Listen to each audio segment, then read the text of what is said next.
Shalom, bom dia, Boker Tov. Akol Tov? Tudo bom? Sababa? Beleza? Ou Sababa? Beleza.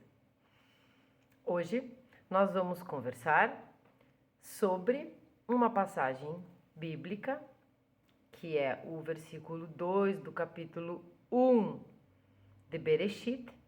Bereshit é Gênesis. Nós vamos falar especificamente de um termo, do termo Ruach. E eu já vou explicando que é o segundo vídeo que eu gravo e ficou muito chiado, não funcionou, estou de novo. Espero que eu não empobreça o conteúdo, porque me irrita. E nós não podemos ficar irritados, porque pela mística judaica, quando vocês têm raiva, né? A Shekhinah some, né? A presença divina, ela dá um tempo. Então, não vamos ter raiva, vamos ter paciência. Vamos falar sobre Ruach. Eu comecei de uma maneira no outro vídeo e agora eu vou começar de outra maneira. Eu vou começar lendo o que Maimônides diz sobre o termo Ruach, tá? No livro, aqui ó, Guia dos Perplexos. Como é tudo muito no improviso que eu faço, a não ser que eu tenha um livro de apoio, como o Talmud que nós estamos estudando, eu gosto muito do improviso, porque fica aquelas coisas que eu entendi, que eu compreendi.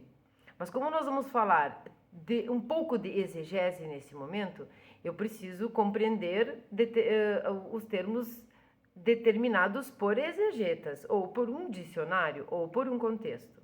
Então, primeiro eu quero explicar para vocês o que já foi dito antes e vai ser novamente, que é, o canal tem um viés religioso. Então, nós vamos compreender a palavra porque o nosso objetivo é entender religiosamente e também dentro daquelas 4 linhas de interpretação da Torá, que é a interpretação literal, que é a interpretação metafórica, alegórica, que é a interpretação filosófica e, por último, que é a interpretação esotérica. Não vou me aprofundar na interpretação esotérica, porque nós teríamos que entrar no que é Ruach dentro da Kabbalah. Então eu vou dar uma pincelada nisso, nós vamos compreender as traduções, para que você, Bnei Noach, você, simpatizante do judaísmo, tenha uma Bíblia mais próximo da verdade do que se pode. E quando eu digo próximo da verdade, não é a verdade em si, mas sim a verdadeira tradução. A verdadeira tradução é aquela que se ocupa de traduzir literalmente o que o hebraico diz, porque a Bíblia original é hebraica. Então, primeiramente eu vou ler aqui e depois eu vou explicando e mostrar para vocês algumas Bíblias que eu tenho. Eu tenho aqui 3 Bíblias, uma é Bíblia comum, outra é uma Torá cristã e outra é a nossa Torá, 2 Torás hebraicas, tá? Eu não tenho mais outras e eu, na verdade, não gosto nem de deixar perto da minha Torá, porque parece que vai contaminar de tanta bobagem que tem, tanta coisa errada que tem. Outra coisa, antes de eu ler, que eu quero deixar claro. Essas traduções, vocês vão ver que no momento que o tradutor traduz a bel prazer, como ele pensa, como lá no Salmo 23 que eu fiz o vídeo, e isso é para massa, é para uma quantidade muito grande de pessoas, e às vezes de uma determinada vertente religiosa, ele não teve responsabilidade nenhuma, ele não pensou, não teve ética nenhuma de traduzir como estava e acaba induzindo a pessoa a negligenciar o fato literal e também a colocar em cima da tradução um dogma. Então, novamente uma narrativa para aqueles personagens, aquilo que ele quer que aquelas pessoas daquela determinada religião entendam e levem adiante. Nós vamos ler Maimônides. Vamos lembrar então da palavra, a palavra é Ruach. Antes disso, não vou fazer isso não, vou fazer melhor. Vou ler primeiro em português, não se preocupem. Nós vamos ler Bereshit, capítulo 1, versículo 2 da Torá dessa aqui, da Torá comentada, da Sefer, comentada pelo Rashi. Nós não vamos ler comentários, nós só vamos ler a frase e a palavra em si. Se no versículo tiver outros problemas, não é o meu objetivo. O meu objetivo é unicamente a palavra espírito. Então, no princípio criou Deus os céus e a terra, ponto. Versículo 2. E a terra era vã e vazia, e havia escuridão sobre a face do abismo. E o Espírito de Deus se movia sobre a face das águas.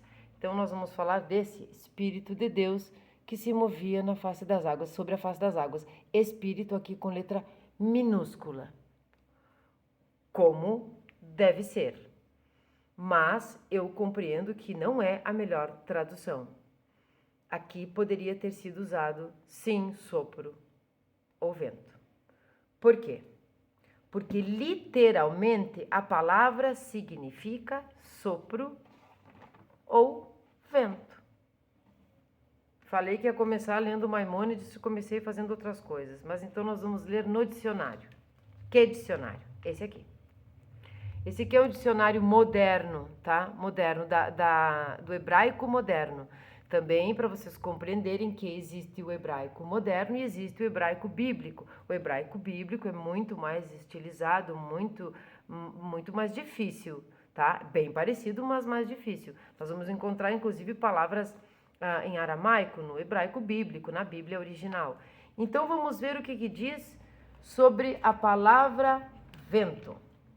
Então, a palavra vento no dicionário moderno da Sefer. Vento. Vento, tomara Deus que vocês estejam vendo. Vento é ruach, tá? Esse dicionário traz a tradução, né? A transliteração e diz se é masculino ou feminino. Neste caso, é tanto faz, tá? Agora nós vamos ver a palavra sopro, tá? Aqui embaixo, a palavra sopro. Sopro, neshifá, tá? Então, cadê o ruach?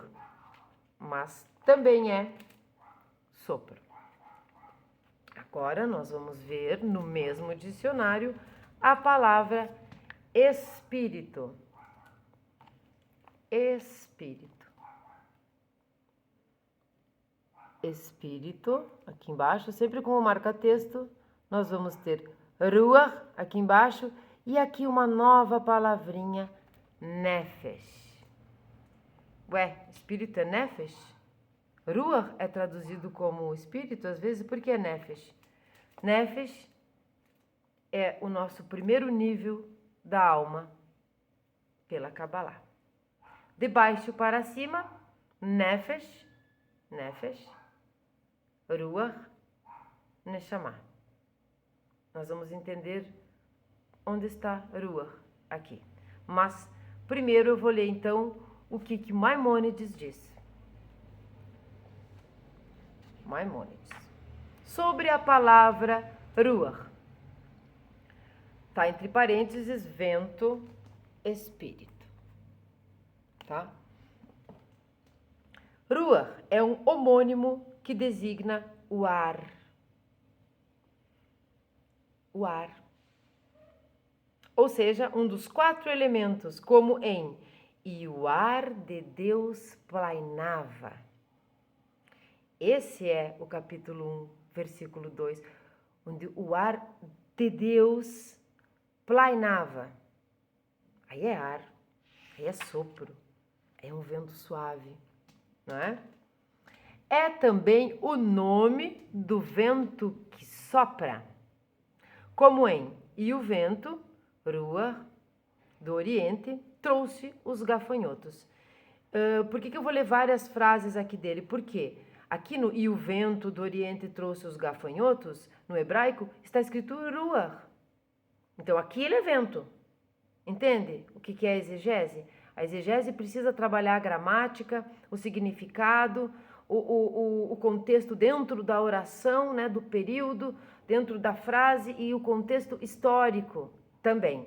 Tudo. A exegese faz né, como eu não sou exegeta, nós vamos devagarinho, tá? Isso é Shemote, de novo. E o vento, Ruach, do Oriente trouxe gafanhotos, os gafanhotos. Foi o vento, né? Embora seja o sopro divino, pela vontade e ímpeto de Hashem, foi através do vento. Isso é Shemote. Shemote é Êxodo 10, 13. Um vento, Ruach, do Ocidente, novamente, usando a palavra Ruach. E também pode significar o nome do espírito vital. Pensa bem, né? Como em um espírito, Ruach, que vai e não volta. Isso está em Salmos 78, 39. Então aqui já é outro significado, mas usa a mesma palavra Ruach. Em que havia espírito, Ruach de vida. Aqui é Gênesis 7:15. É também o nome daquilo que remanesce do ser humano após a morte, o qual não está sujeito a perecer, como em e o espírito Ruach retornará a Deus que o deu. Isso é Kohelet. Kohelet é Eclesiastes. Aqui nós já podemos entender um dos problemas. Quando a tradução foi lá antigamente, muito séculos, mais de 1000 anos, 2000 anos atrás, as palavras que depois disso, depois do século IV e tal, foram traduzidas, o que nós não tínhamos? A conotação de espírito como um ente, como o nosso espírito, quando a gente morre fica o espírito, aquilo que não perece como a carne. Não tínhamos essa conotação. Então, o tradutor lá do passado, embora a tradução seja ruim, mas não existia isso, vamos perdoá-lo. Mas a partir disso, com a dinâmica, por o hebraico e o português ser uma letra, não ser uma língua morta, ela sofre a dinâmica do tempo. As coisas vão significando outras coisas ou tendo vários significados com o tempo. Então, esse espírito não é algo incorpóreo, tá? Esse Ruach, nesse momento literal. Vamos lá. Designa também a inspiração da inteligência divina que emana de Deus sobre os profetas e com o qual eles profetizam. Então, Ruach de Deus com o Ruach do profeta, isso se interliga e eles têm a mensagem, né?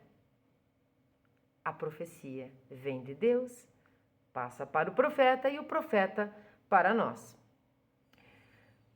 Mais um aqui, ó. E tirarei do espírito, aqui também está Ruach, que está sobre ti, e o porei sobre eles. Bamidbar, tá? E aconteceu que quando o espírito, Ruach, repousou sobre eles. Também é Bamidbar, tá? Bamidbar é números. O Espírito do Eterno falou por mim. Isso é Shemuel. Shemuel 23, 2. Mais uma interpretação de Ruach. Ruach significa também intenção e vontade, como em o tolo tirará todo o seu espírito. Ruach. É Provérbios. Intenção e vontade. Nossa, eu tô com espírito para fazer tal coisa. Espírito, sabe? Nossa, que momento espirituoso, que isso me inspirou, é nesse sentido, tá? De inspiração, espírito de fazer algo, espírito de interpretar uma frase, é um ímpeto, é uma vontade, tá? Ou seja, a intenção e seu desejo. Do mesmo modo, o espírito, Ruach, dos egípcios, se esvanecerá dentro deles, e eu destruirei seu conselho. Isso está em Isaías. Ou seja, seus desejos serão espalhados e seu governo desaparecerá. Assim também, quem mensurou o Espírito, Ruach, do Eterno, e quem é o homem que pode nos fazer conhecer o seu conselho? Também Isaías. Ou seja, quem sabe a ordem de sua vontade? Ou conhece como ele governa o universo para que nos faça conhecer? Assim, toda vez que a palavra ruach é atribuída a Deus, é conforme a vontade, o ímpeto, o Espírito de Deus. É nesse sentido. Não é que Deus tenha um espírito, ele tem um corpo e tem um espírito, não, porque Deus não é um homem. E nós não podemos atribuir a Hashem nenhum tipo de atributo que é nosso. Isso são palavras humanas para tentar decifrar algo que é divino. Tá? Últimas palavras de Maimônides. Cada passagem deve ser explicada de acordo com seu contexto. Isso é muito importante. De acordo com seu contexto. Então, agora nós vamos ver aqui. Ruach, literalmente, é vento ou sopro. Quando isso é utilizado de outra maneira que possa direcionar a pessoa para algum dogma, está errado. Simplesmente errado. Eu vou mostrar para vocês um erro dos piores. Nessa aqui. Essa aqui é uma Torá. Não, aqui, ó, vamos ver aqui. A Torá comentada, transliterada, hebraico-português, bilíngue, biriri parará, cristã, tá? Então, você é um cristão, está aqui no canal, está achando curioso para saber como funciona o judaísmo ou como funciona as nossas comunidades Bnei Noach, você vai vir do seu dogma, você vai vir da sua religião e entender esse espírito com letra maiúscula, se você ler o seguinte. Olha só aqui. Dá uma olhada aqui no marca-texto, tá? A palavra aqui, ó, bem aqui no meu dedo. Espírito. Com letra maiúscula. Um dos piores erros no meu entender. É o pior. Por quê? Então, vamos lá para o versículo. A terra, porém, era sem forma e vazia.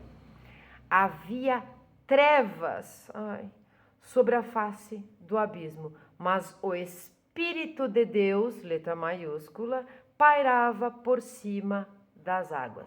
Ele pairava por cima das águas. Ele estava por cima das águas, assim, pairando. Quanto que Maimônides diz, plainava por sobre as águas.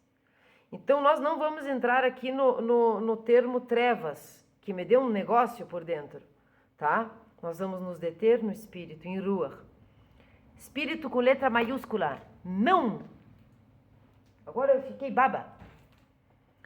Espírito com letra maiúscula significa um determinado espírito, aquele espírito cristão lê isso, tá? O cristianismo lê isso e compreende que é a terceira pessoa da Trindade, que no judaísmo, responsável o judaísmo pela Bíblia hebraica, não existe letra maiúscula e não existe Trindade.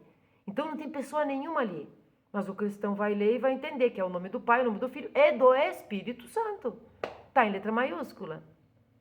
Então o tradutor foi irresponsável quando ele traduz a seu bel prazer, ou comprado, pago por alguém de um dogma tal, porque ele vai colocar este dogma dentro da tradução. Isso é que não pode.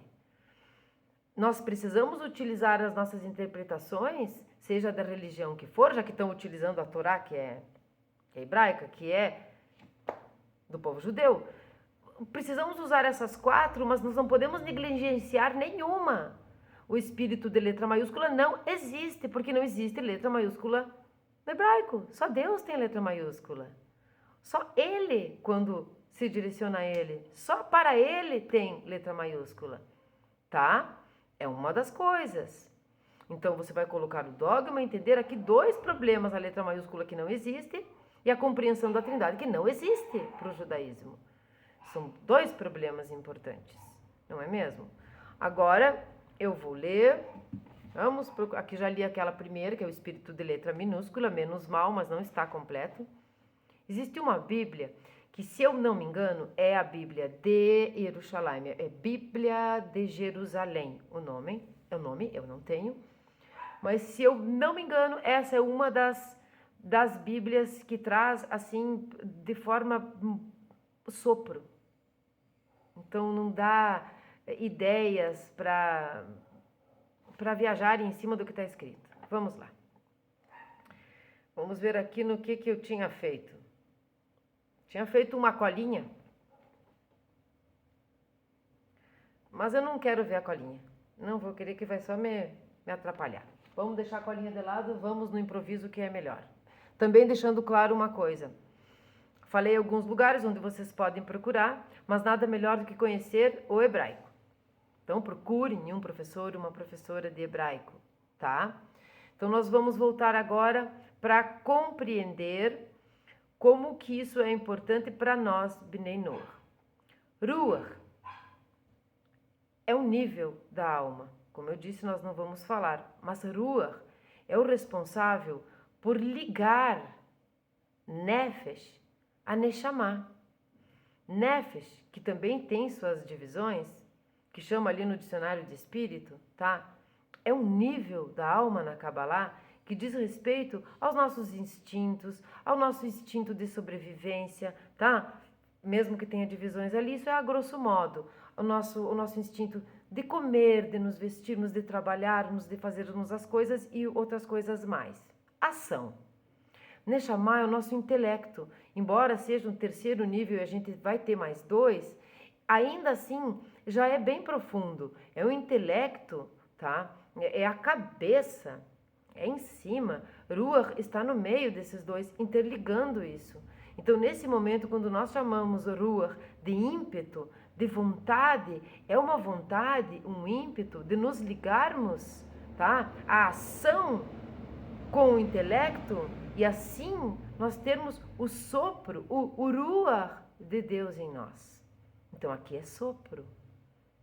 Então, aqui é um vento que sopra e nos dá o espírito de fazer aquilo, o espírito de nos ligarmos, de sermos menos materialistas e tudo mais.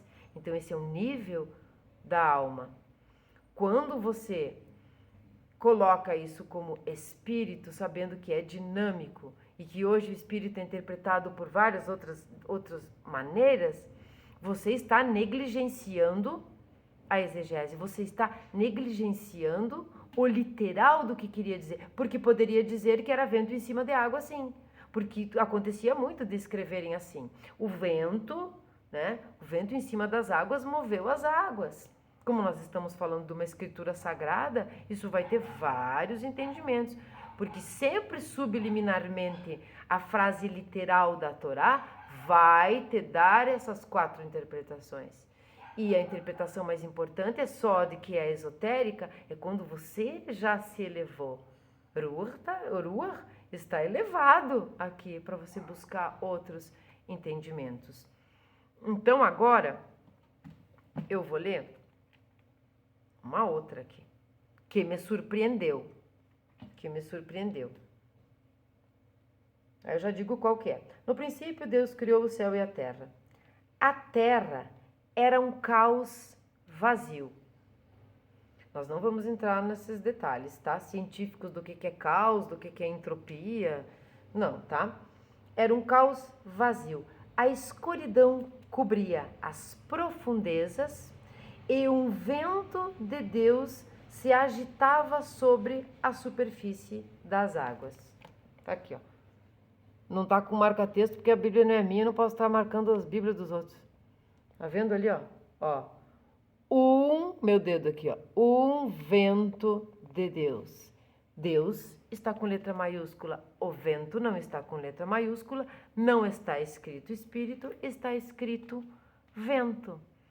E essa é uma Bíblia católica, Paulus, nem sei quem é o tradutor, mas essa aqui, Nova Bíblia Pastoral, letra grande. Deixo elas longe das minhas, essa aqui não é minha, mas procuro deixar longe que é para não contaminar. Vai que contamina, né? Vai que agora eu virei uma ignorante, tenho superstição e contamina, tiro tudo as que estão do lado. Bom, Eu espero que vocês tenham gostado, tenham compreendido que quando nós formos ler qualquer passagem bíblica, as outras também, tá, gente? Isso, a exegese serve para toda a nossa vida. Mas quando nós formos ler, principalmente passagens bíblicas, nós não podemos de maneira nenhuma, nós não admitimos, os outros podem errar, mas nós estamos aqui para aprender, nós precisamos fazer o certo. Para nos aproximarmos de Hashem, nós precisamos compreender o que a Escritura quis dizer. Então nós temos que nunca, jamais negligenciar o literal para nós podermos trabalhar os outros três. Então, retornando, resumindo, recapitulando, Ruach é vento, é sopro,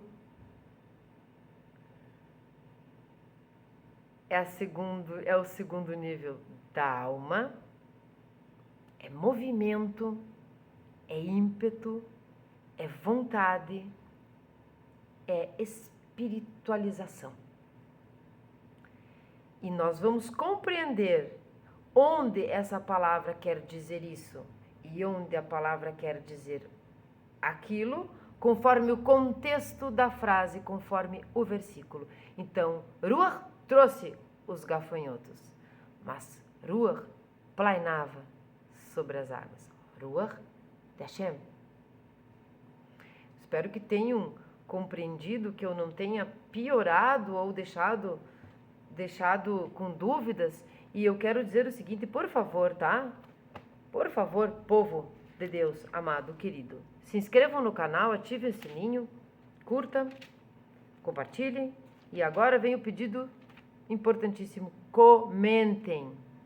Comentem, perguntem, deem o seu pitaco. Eu não tenho a palavra final de absolutamente nada, mas quero deixar claro que a minha ideia aqui, a criação do canal, é uma mitzvah orientada rabinicamente, uma mitzvah para minha pessoa, e eu quero que essa mitzvah seja para todos, porque eu quero trazer coisas boas e verdades. Mas que verdades? Quem que sabe a verdade absoluta? Ninguém. Então nós vamos procurar o original para nós trazermos o mais próximo possível. O que eu não souber, eu não vou falar. E o que eu souber, eu vou compartilhar, e ainda assim eu corro o risco de estar errada. Por isso nós vamos buscar as fontes para aprendermos, mas nós não vamos decorar as fontes, nós vamos aprender. Ruach pode ser várias coisas, mas o literal é vento e sopro, tá? E ímpeto, e vontade, e entusiasmo já é subliminar. Então se inscrevam, ative o sininho, todas essas coisas, comente. A única coisa que não vale é realmente xingar. O resto, estamos aqui para isso. Vamos aprender. Hoje é dia 5 de Reshvan, de 5.784, e até terminar esse absurdo, essa guerra que está acontecendo, que estamos tentando nos manter calmos, mas está pipocando, tá? Precisamos tirar disso muito aprendizado. Hashem sabe o que faz e tudo que ele faz, para o bem ele faz. Então nós vamos ler o Salmo 5, só porque hoje é dia 5. Do gregoriano é 20 de outubro. Quase que me perdi. Vamos lá ler o Salmo 5 e eu fecho dizendo para vocês Shalom, estudem, tenham um dia maravilhoso e uma vida maravilhosa, sempre com fé e lógica. E não é lógico ter dogmas, é lógico a gente estudar todas as entrelinhas. Eu gosto das entrelinhas. Vamos lá, às vezes eu dou uma errada no salmo aqui, porque não é fácil ler salmo inteiro assim. Em palavras difíceis, né? Tipo regozija, não é fácil. Vamos lá. Salmo 5. ao mestre do canto, acompanhado por instrumento de sopro, um salmo de David. Dá ouvido às minhas palavras, ó Eterno, e considera minha súplica. Atenta à voz do meu clamor, meu Rei e Deus, pois a ti dedico minha prece. Eterno, ouve a voz da oração que a ti dirijo a cada manhã, aguardando tua resposta, pois tu não és complacente com a maldade e a perversidade não se pode manter junto a ti. Os ímpios não permanecem sob teu olhar. Tu desprezas os perversos. Tu condenas os que praticam traição e abominas os sanguinários e os falsos. Mas eu, por tua imensa misericórdia, entrarei em tua casa. Prostrar-me-ei ante o teu sagrado santuário, pleno de reverência e temor. Ó Eterno, guia-me através de teus caminhos justos, a despeito dos inimigos que me espreitam. Aplaina ante mim o teu caminho. Pois não há sinceridade em seus lábios e só traição em seu coração. Suas gargantas parecem sepulcros abertos e suas línguas são falsamente aduladoras. Condena-os, ó Eterno, que tropecem em seus próprios ardis. Rejeita-os pela multiplicidade de seus crimes, por se terem rebelado contra ti. Alegrar-se-ão, porém, todos que em ti confiam. Exultarão sob teu amparo os que amam teu santo nome, pois tu certamente abençoarás o justo, ó Eterno, envolvendo-o em teu afeto como um escudo. Shalom.